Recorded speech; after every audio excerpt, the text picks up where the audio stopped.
प्रेमचंद जो है जहाँ छुपा होता है वहाँ से निकलकर पिछले दरवाजे से निकलने की कोशिश करता है और इसी हड़बड़ाहट में वो ठोकर खाकर गिर जाता है। उसका जो बाएं पैर पे चोट लगी है, वहाँ बीच में दीवान बेड रखा हुआ है, दीवान बेड के पावे के साथ उसकी चप्पल भी मिली है, जिससे पता लगता है कि उसकी वहाँ उससे ठोकर लगी है और दीवान बेड के पावे से टकराकर वो जो है दीवार से लगा या किस चीज़ से लगा ये परमात्मा जानता है।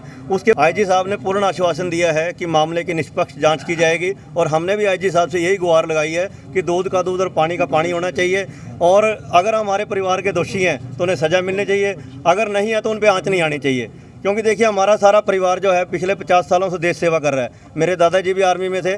और लाइव तस्वीरें करनाल के आईजी कार्यालय से आप देख सकते हैं। काफ़ी संख्या में चूरनी और आसपास के गांव से लोग पहुंचे हैं। पूरा मामला आपको बता देते हैं कि जिस तरह से प्रेमचंद हत्याकांड मामला पिछले कई दिनों से चल रहा है और लोग उसमें मांग कर रहे हैं कि आरोपियों को तुरंत गिरफ्तार किया जाए और उन्हें कोर्ट में पेश किया जाए, लेकिन वहीं दूसरा पक्ष आज यहां पर पहुंचा है और मांग कर रहा है कि इस मामले की निष्पक्ष जांच की जाए ताकि असली जो मसला है वो सामने आ सके। और देख सकते हैं कि आईजी कार्यालय में जो है वो फ़िलहाल मीटिंग चल रही है और इससे पहले जो रंबा में गुरुद्वारा है वहाँ पर भी एक बैठक की गई थी, मीटिंग की गई थी, जिसके पश्चात यहाँ गुहार लगाने के लिए पहुँचे हैं कि इस मामले की निष्पक्ष जांच की जाए। हालांकि पुलिस ने इस मामले में 302 के तहत मुकदमा दर्ज किया है और लगातार पुलिस की तरफ से जांच जारी है। फिलहाल क्या मामला ये पूरा निकल के आता है, आईजी क्या आश्वासन देते हैं, वो भी हम आपको सुनाएंगे। आज सारे छत्ती बिलादरी के मोजिज़ आदमी आईजी साहब को मिले हैं भी इसमें निष्पक्ष जांच होनी चाहिए, पंचायत होनी चाहिए, आपसी कोई भाईचारा ख़राब नहीं होना चाहिए, किसी को नाजायज़ हरासमेंट नहीं होनी चाहिए। इसीलिए आज हम आईजी साहब को ये पूरी एरिया की मौजूद आदमी हैं, सरपंच, पूर्व सरपंच, नंबरदार, मौजूद आदमी सारे मिले हैं। आईजी साहब ने भी पूरा आश्वासन दिया है भी किसी के साथ भी गलत नहीं होगा, क्योंकि ये कोई क्राइम नहीं है, हादसा है।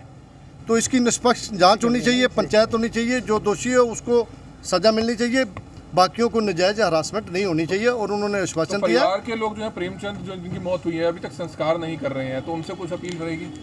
उनको हमने पहले भी 3-4 अपील की है, 3 पंचायत के रूप में उनके पास गए हैं, वो मान भी गए थे भी ठीक है, लेकिन कुछ पता नहीं क्या परिस्थितियाँ रही।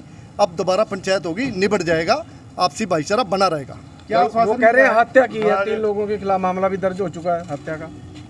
मामला तो अभी इन्वेस्टिगेशन में है, अभी कुछ किसी के अरेस्ट नहीं है। दूध का दूध, पानी का पानी होगा, बिल्कुल निष्पक्ष जांच होगी। जो आईजी साहब ने किया। आप अपना पक्ष क्या रख रहे हैं, उसकी मौत कैसे हुई है?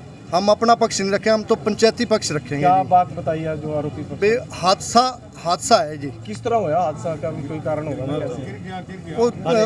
ਲੱਤ ਲੱਗ ਗਈ ਉਹਦੀ पलंग ਦੇ ਨਾਲ लग के। तो आजकल तो आपको पता भी पत्थर लगे हुए हैं सभी के घरों में, तो पीछे उसको चोट लगी सिर पे उसमें। संजू जी क्या कहना चाहेंगे, आपके परिवार से भी हैं? देखिए मैं आपको बताना चाहता हूँ कि ये हादसा 1 जुलाई का है। सुबह जैसे लगभग रूटीन में नौकर काम पे आता है, 5 सवा 5 बजे वो घर आया और घर आके अपनी बाल्टियाँ लेके और चाय लेकर वो बाड़े में गया। तो इस दौरान उससे पहले मेरा जो बड़ा भाई बलजिंदर सिंह, जिसके ऊपर आरोप लगा है, वो खेत में जा चुका था पानी देखने के लिए। और उसके बाद जो मेरी भाभी जी थी जिनके ऊपर आरोप लगा है, वो गुरुद्वारे में गई हुई थी। हमारे घर के सामने गुरुद्वारा है, वहाँ गई हुई थी। और प्रेमचंद और मेरी जो ताई जी हैं वो 80 साल की हैं, उन्होंने उनको बर्तन जो बाल्टियाँ दी और चाय दी और वो उधर बाड़े में चला गया और ताई जी भी पीछे साथ में गुरुद्वारे में आ गई।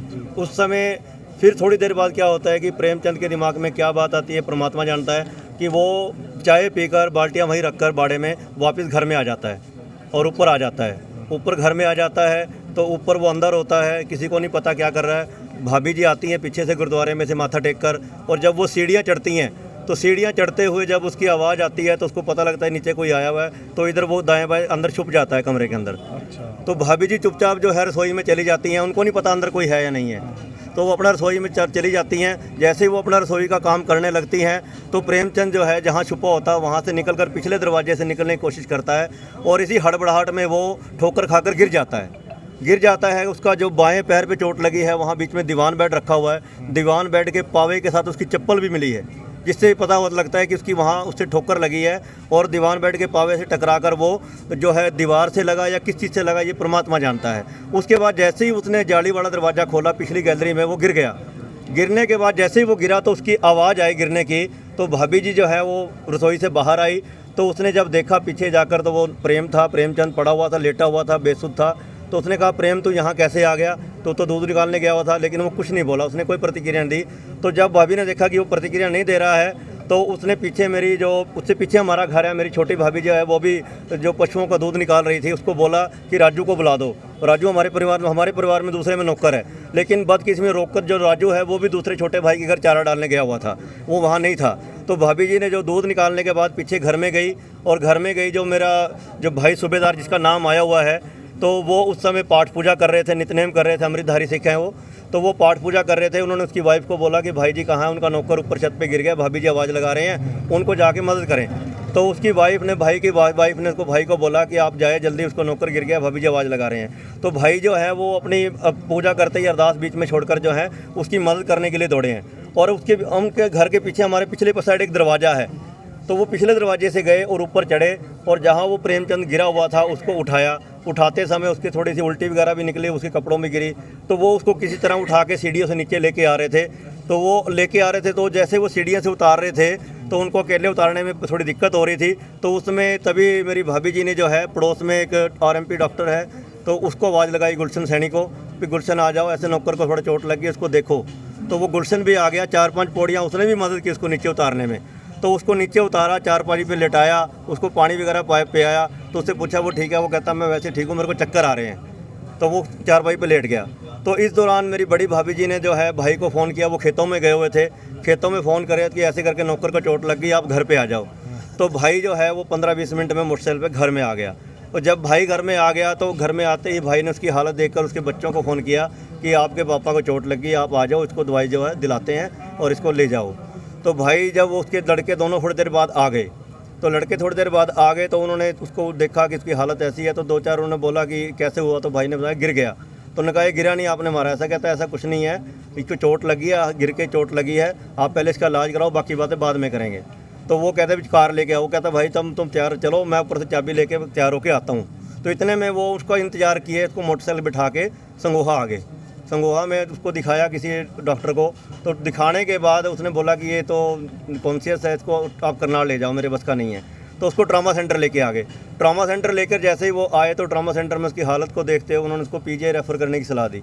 इसी दौरान मेरा बड़ा भाई जो जिसके घर नौकर लगा हुआ था, वो उन्हीं की बरादरी के 2 बंदों को लेकर अपनी कार में लेकर वो कल्पना चावला हॉस्पिटल पहुँच गया। तो उसने उनको ये कहा कि आप लोग इसका इलाज यहाँ किसी भी प्राइवेट अस्पताल में करा दो, विर्क में करवा दो या अमृतधारा में करवा दो, कोई दिक्कत नहीं है। कहीं ऐसा ना हो कि इसको चंडीगढ़ जाते हुए देर हो जाए। लेकिन वो नहीं माने और उन्होंने वो उसको लेकर चंडीगढ़ चले गए। चंडीगढ़ PGI ले जाते ही उसको 1-1.5 घंटे के बाद सूचना मिली कि उसकी डेथ हो गई है। तो डेथ होने के बाद जब घर में फ़ोन आया, तो हमें पता लगा, चाचा जी का मेरे पास फ़ोन आया। भाई भी मेरा जो है वो पीछे चला गया था, उनके पीछे PGI चला गया था अपने भाई को, रिश्तेदार को लेकर। IG साहब से मिले हैं क्या आपने? IG साहब ने पूर्ण आश्वासन दिया है कि मामले की निष्पक्ष जांच की जाएगी। और हमने भी IG साहब से यही गुहार लगाई है कि दूध का दूध और पानी का पानी होना चाहिए। और अगर हमारे परिवार के दोषी हैं तो उन्हें सज़ा मिलनी चाहिए, अगर नहीं है तो उन पर आँच नहीं आनी चाहिए। क्योंकि देखिए, हमारा सारा परिवार जो है पिछले 50 सालों से देश सेवा कर रहा है। मेरे दादाजी भी आर्मी में थे, और ये जो मेरे सूबेदार भाई 28 साल देश की सेवा करके आए हैं, कारगिल फाइटर रहे हैं।